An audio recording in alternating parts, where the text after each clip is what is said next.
prison block was colder than usual that night. Fluorescent lights flickered overhead, casting pale shadows across the concrete walls. In the final cell, at the end of the corridor, sat a man in an orange jumpsuit, elbows resting on his knees. Fingers interlocked so tightly his knuckles had turned white.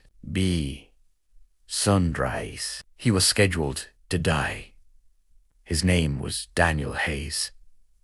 Once, he had worn a badge. Once, he had been called a hero. Now, he was inmate 49,217, awaiting execution. But Daniel wasn't crying. He wasn't shouting. He wasn't begging.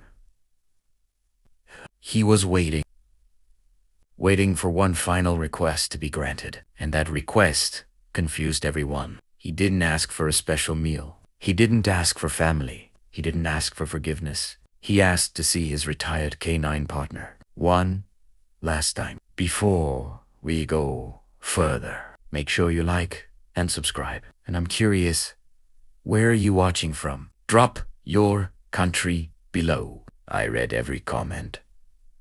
Execution mornings carry a different kind of silence. Even the guards feel it. Boots echo differently. Voices stay lower. Eyes avoid contact. The warden walked down the corridor with a clipboard pressed against his chest. Two officials followed behind him, a chaplain and a prison psychologist. They stopped in front of Daniel's cell. Hayes, the warden said firmly. 2 hours. Daniel slowly looked up. His face wasn't angry.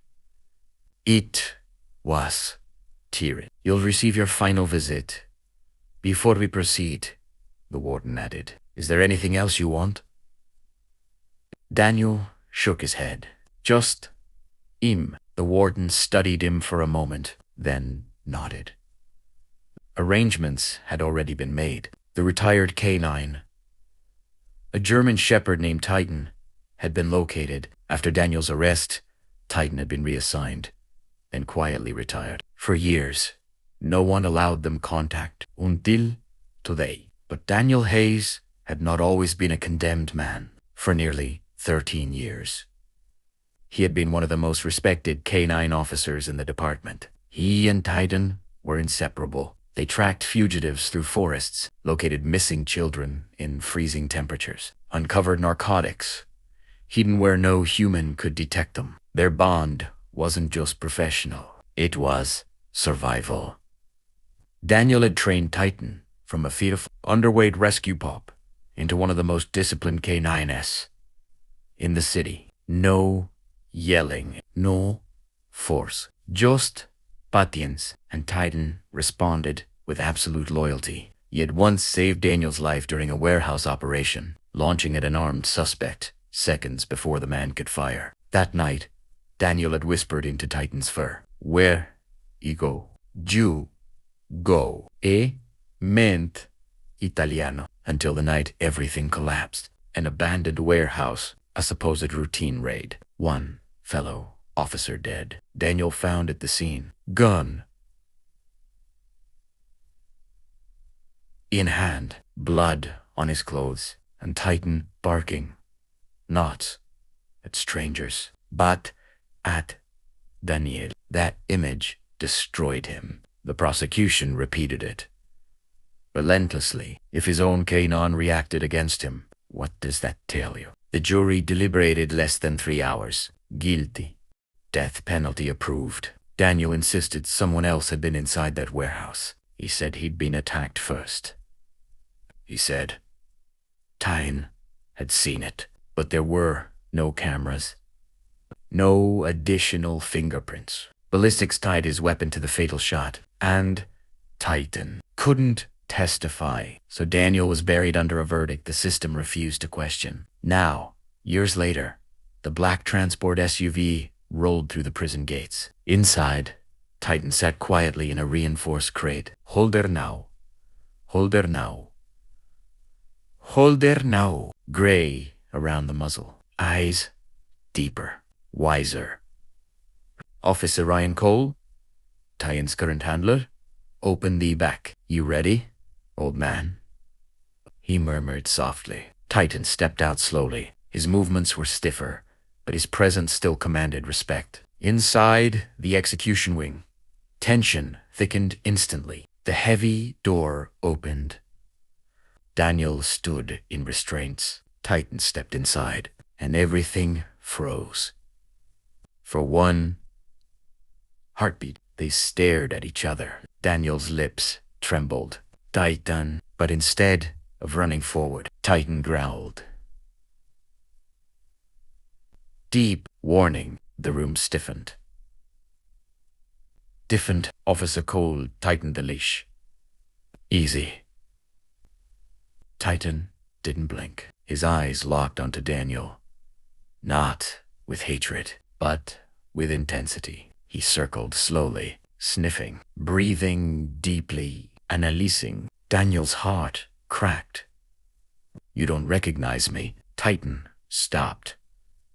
Pressed his nose near Daniel's shoulder. Then, bark, sharp. Orient. Officer Cole froze. That's not aggression, he whispered. That's alert behavior. The psychologist stepped closer.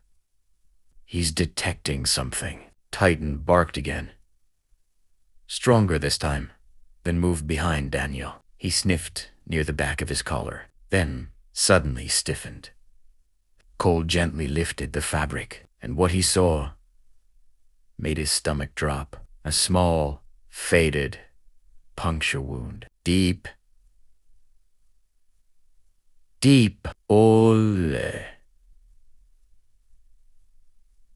All but precise. That's not from a fight, Cole muttered. That's a stab wound. Daniel blinked.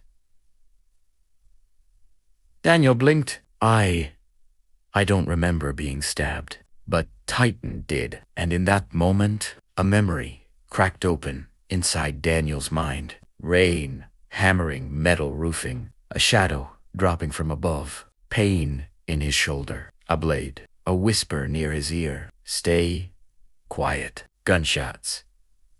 Confusion.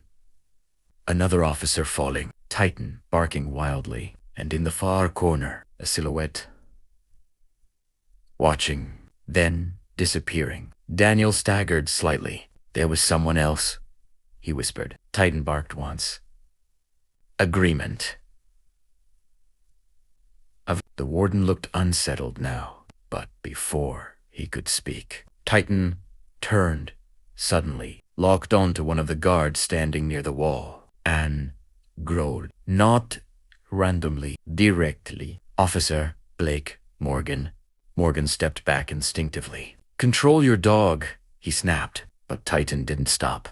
He sniffed Daniel's shoulder again, then whipped back toward Morgan. Cross-checking.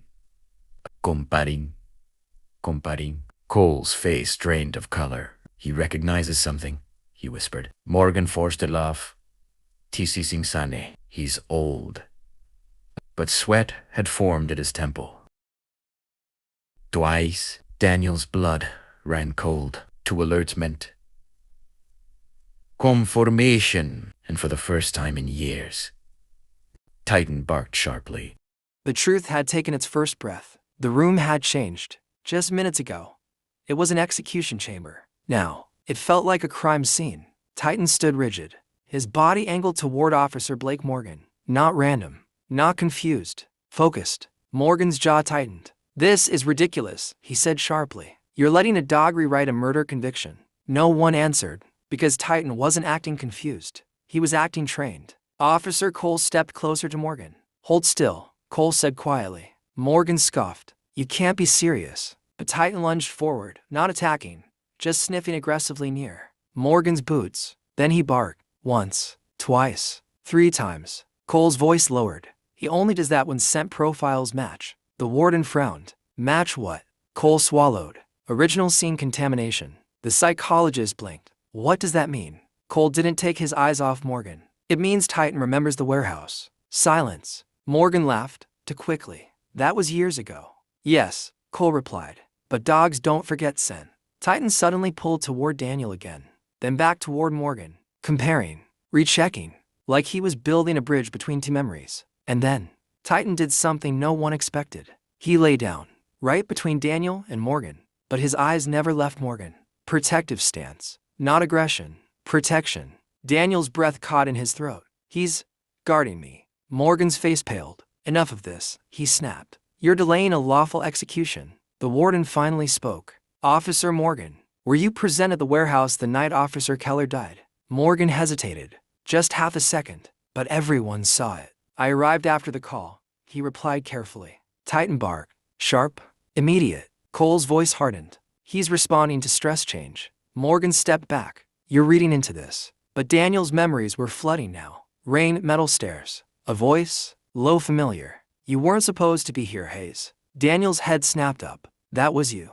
Morgan froze. Daniel's pulse hammered. You were inside before backup arrived. Morgan's hand moved slightly, instinctively, toward his belt. Cole noticed. Hands where I can see them. The room tensed. Morgan's breathing grew heavier. This is insane. You're trusting an animal over evidence? The warden stepped closer. Evidence can be manipulated. Titan stood again. Walked slowly toward Morgan. Sniffed near his right pant leg. Then clawed at the fabric. Cole's eyes widened. Roll up your pant leg. Morgan didn't move. That's an order, the warden said. A long, suffocating pause. Then, Morgan rolled it up. A faint scar near his ankle. Jagged. Old. Daniel's stomach twisted. I shot someone that night. Everyone stared at him. I remember firing once before. Everything went black. Cole's voice dropped to a whisper. Ballistics said only one shot hit Keller. Daniel shook his head. I fired at a shadow on the stairs. Morgan's composure cracked. That's enough. Titan growled. Deep. Final. The psychologist whispered. He's responding to fear spikes. The warden looked at Morgan. Were you on those stairs? Morgan's silence answered. Titan barked once. Then sat, staring, waiting. Morgan's breathing turned erratic. You don't understand, he muttered. The room went still. You don't understand, he repeated louder. Keller found out. Found out what? The warden demanded. Morgan's voice cracked. He was going to expose me. Daniel felt the world tilt. Expose him for what? Morgan laughed bitterly. Evidence rerouting. Confiscated narcotics. I wasn't the only one skimming. But Keller. He grew a conscience. The warden's face hardened. So, you killed him. Morgan's eyes darted to Daniel. He wasn't supposed to die. Silence exploded. Daniel's fist clenched. You stabbed me. Morgan swallowed. You weren't supposed to wake up. Gasps filled the room. Titan barked. Again. And again. Morgan's shoulders slumped. Keller surprised me. Hayes came up the stairs. I panicked. I pushed you. You fell. The gun went off. Daniel's breath trembled. You framed me. Morgan's voice went hollow. You were already there. Gun in hand. Easy narrative. The warden stepped back slowly. Stopped the execution. The guards immediately moved to secure Morgan. He didn't resist. He looked relieved. Titan walked back to Daniel. Sat. And gently pressed his head against Daniel's restrained hands. For the first time in years, Daniel cried. Not out of fear. Not out of anger. Relief. The kind that empties a soul. Hours later, the execution chamber lights were off. News crews swarmed outside the prison. Death row inmate cleared after shocking revelation. Retired K9 helps expose real killer. Inside a quiet office, Daniel's restraints were removed. The warden stood in front of him. I owe you an apology. Daniel shook his head slowly. Just let me see him. They opened the door. Titan walked in. No leash. No tension. Just loyalty. Daniel knelt. Titan rushed forward this time. No growling. No hesitation. Just recognition. Daniel wrapped his arms around him. I told you, he whispered through tears. Where I go, you go. Titan's tail thumped against the floor. Outside, reporters shouted questions. Inside, a man got his life back. Because one partner never stopped believing.